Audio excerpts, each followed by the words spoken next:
In this video, we will be talking about how to build a community of lifelong readers with your school's book collection in the library. So I want you to think back. Who was your favorite teacher in school? For me, it was my algebra teacher. And let me preface this by saying I didn't like math growing up. So the class itself was really hard for me, but the teacher made the difference. Mrs. Alsop cared about me. She wanted me to succeed. You want to know how I knew that as her student, a young 15-year-old girl? She got to know me. She asked me questions about myself. She talked to me outside of the lesson and the class time. She wanted to know who I was, what was interesting to me, what I liked to do, what I wanted to be when I grew up. This wasn't a one-time thing. She was consistent to talk with me like I was an intelligent person, not just a little child.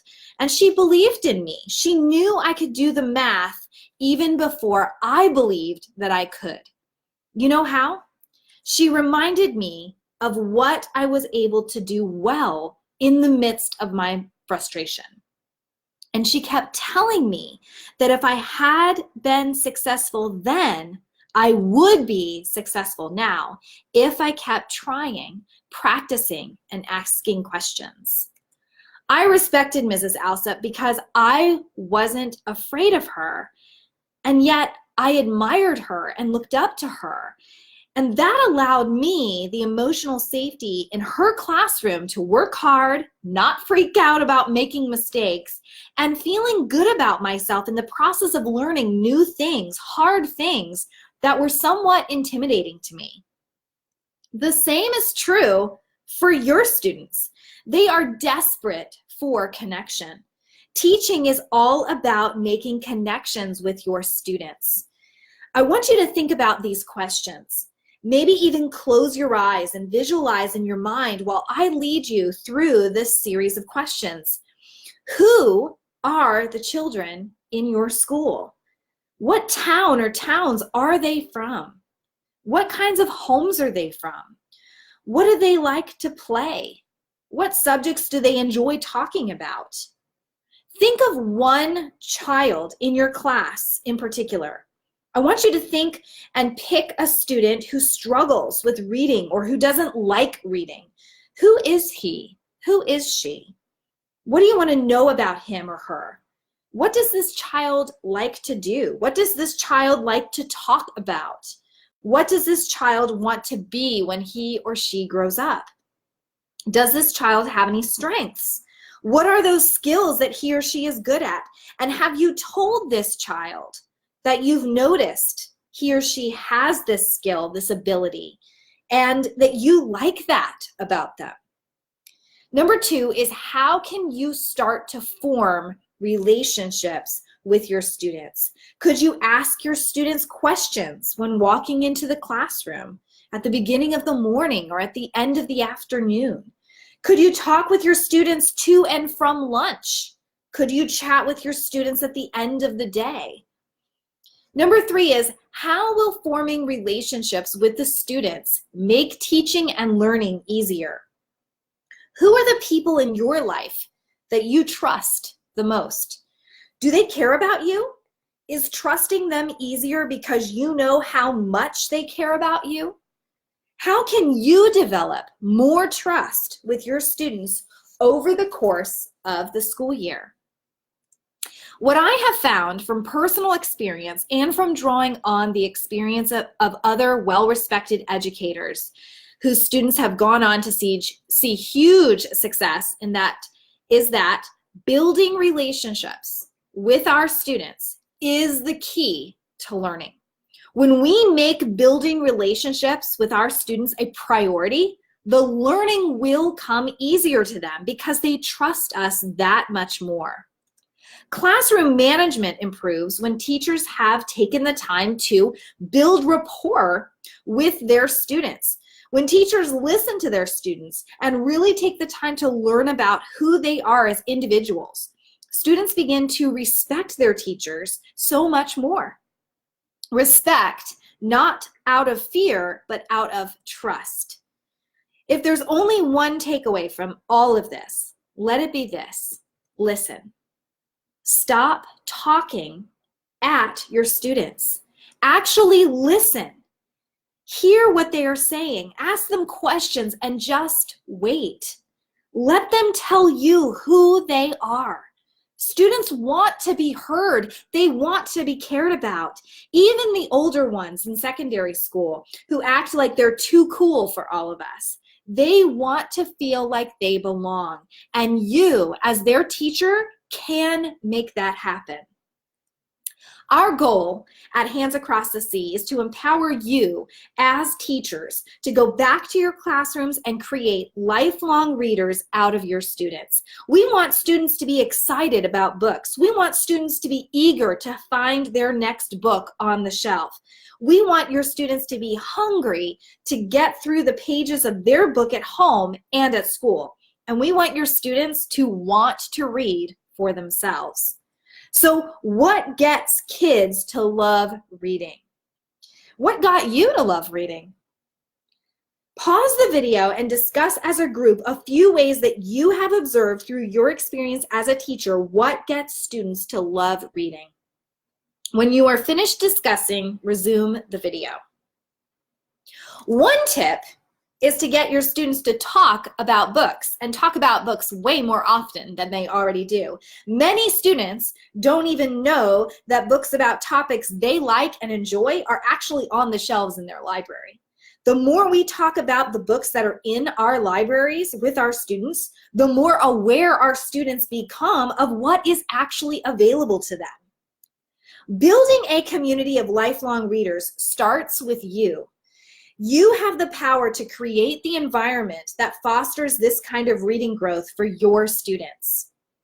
One, set aside time to read for yourself and for your students. Do you see yourself as a reader? Are you in the middle of a book right now? Why not? If it is because you are about to tell me that you don't have time, I'm going to stop you right there. You have the power to set aside time in your classroom during your school day to read for yourself. When it's time for reading, when it's reading time, everyone, including you as the teacher, can pull out a book that you're reading and you read. Model reading for your students. Carry a book in your bag, bring it to school, bring it home, read it at school, read it on the bus during your commute to and from school every day. Yes, read chapter books. Adult books are great, but so are the books in your library. I learned so much about myself as a reader at the age of 29 when I started reading books that I wanted my students to read too. I read books geared towards grade 4 students and I loved them. It also gave me the opportunity to talk with my grade 4 students about the books I was reading and recommend them to my students. I would share a book with them and want to pass it off to one of my kids. They were so excited to get a hold of the copy of my book once I'd finished reading it because they knew how much I had enjoyed reading it and they wanted to talk with me about it and find out for themselves if they liked it too. Now, you can also read picture books yourself too. It's okay to go into your school's library and check out books for yourself to bring home and read aloud to your own children in the evenings. This is an amazing way to practice read alouds. Start with your own children at home. How do they respond to the book? Did they like it? Do they think mama should use it to teach with? Do they want you to bring home another book for them to read too? Can you imagine what this will do for your own children and their pursuit of lifelong reading? It may take time getting into the routine for children to know the expectations of you reading aloud at home to them, especially if you've never done so before. But once you start and stay consistent with it, I guarantee your own children are going to love evening story time with you as their parent. Listening to books is part of building a community of lifelong readers too. Number 2 is students should have choice in what they want to read. There are so many titles that Hands Across the Sea has sent over the years with children's interests in mind. Our hope is that students will find books that excite them, because that in and of itself is a huge motivator for them to read. Reading should be enjoyable to students, because when it is, they will want to do it more. One way that we as teachers can make reading time even more enjoyable for our students is to let them pick out the books that they want to read. Yes, we want to expose our students to the classics, but at what expense? Our students need to build up the stamina and enthusiasm for reading first, before we introduce challenging books that require a lot more reading strength and endurance to read and get through, to understand and enjoy. So how do we gear our students to choose books on their own that are on their reading level? Well, Hands Across the Sea recommends school libraries to organize their book collections by grade level groups with a simple color code system to help students in finding books that they can read and in choosing books that are best for them. For grade K and grade 1, books are colored with a yellow dot on the binding and are kept on the shelves with the other yellow dotted books. These are books that have large fonts, few words, and lots of pictures. For grades 2, 3, and 4, books are colored with a blue dot on the binding and are kept on the shelves with the other blue dotted books. These are readers with numbers like 3, 4, or 5 on the cover. They have medium-sized fonts with fewer pictures and short several-page chapters. These books look like Star Wars, Lego, Return of the Jedi. We have one on the Trojan horse, simple series books. Blue dotted books also include nonfiction books with like short biographies on famous people, about animals and about science, about outer space and social studies and other concepts. So I'm just showing you a few here as I go through. Lots and lots of great books. Also, nonfiction books are great too. But on that lower reading level, in the blue section, they are easier for students of this age group to read. And that's a huge motivator for students when they can read a nonfiction book about a topic they love, but they understand it because it's on their reading level. Okay, for grades 6 and 5, grades 5 and 6, books are colored with a green dot on the binding and are kept on the shelves with other green dotted books. So these books often have smaller font sizes with more advanced vocabulary and very few pictures unless they're nonfiction books. So fiction books, we have a few here. Fiction books often have the fewer pictures or none at all, and nonfiction books include text and pictures without detailed captions, or with detailed captions. Books like these you will find in the green section. And there is a nonfiction book on astronomy that a lot of students like as well. Okay, books with a red dot are considered reference, but this only includes books like encyclopedias, dictionaries, thesauruses, atlases, and older vintage Caribbean or West Indian titles that may be out of print.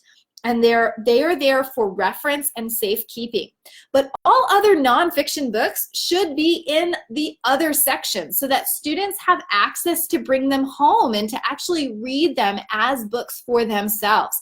Because we want to get students learning about science concepts, and we want students learning about social science concepts and geography. That's exciting to them. So continue to let your students browse the library and pick out books that resonate with them. There's also a section in your library for you, and we recommend that it be color-coded with orange dots, and that means that they're labeled for you as the teacher. This might include curriculum books, our teacher's resource guide to the library, mature adult books, teaching charts, and educational supplies that you can check out to borrow and use with your students in the classroom. We want you utilizing your library just as much, if not more, than your students themselves. We all have students in our classrooms that are not reading at grade level. We also have students in our classrooms that are reading above grade level. We as teachers need to be flexible to support our students at where they are at. Even though a child may be in grade 5, he or she may not be reading on a grade 5 reading level just yet. So encourage students to choose books that they can read, even if they may be labeled with a blue dot. Students in grade 2 or 4 may need to choose books in the yellow section because that's where they're at. The color coding system is a generalization to help with finding books about on grade level, but there is nothing wrong with a child choosing a book that is lower or higher for him if that is truly where the student is at on his or her reading journey. We as teachers must encourage children to feel good about themselves as readers, and that may mean helping students find books that interest and excite them that may not always be in their grade level section. The Fivefinger Rule is a simple way that students themselves can find just the right book. Teach this easy strategy to your class and then have them practice when you take them to the library to pick out a book to read. Open a book to any page. The child begins to read the page, and as the child reads the page to himself or herself, he or she holds up a finger every time they see a word that they do not know or cannot sound out. If the page has 0 to 1 words that the student didn't know, the book is probably too easy for him. If the book has 2 to 3 words they did not know, the book is probably just right for them. If the book has 4 words that the student did not know, then the book is okay to try, but may be difficult to read and frustrating. If the student sees 5 or more words that they did not know, then the book is most likely too hard for him now, but the student could try it again in a few months or next year once he or she has read more books that are easier or just right. Stamina is the key. Often students who do not read regularly need to choose books that are just right for them to gain the reading stamina to read for longer periods of time. Sometimes starting with several short books is the best way to get students feeling confident enough to try harder, more challenging books. The Fivefinger Rule empowers students to gauge their reading level, and even though it's not a formal test, it helps students better understand where they are at. Another extremely important factor to build a community of lifelong readers is sharing books and reading with one another. Lifelong readers talk about the books that they are reading and share books that they love with other avid readers. Book clubs and discussion around books is so important. Buddy reading and investigating books together is another way that encourages conversation about books among students. Do you share the books that you are reading with your students? Even just starting class with a few simple sentences like, "Good morning, class. I just brought home the book Maurice's Valises Maestro of Moscow to read to my children last night. We really enjoyed it together. It's about a mouse who helps a musician complete the music piece that he is writing for the ballet. It's got pictures throughout, and the ending is the best part. You'll have to read it to find out. It's available in the library for you to check out."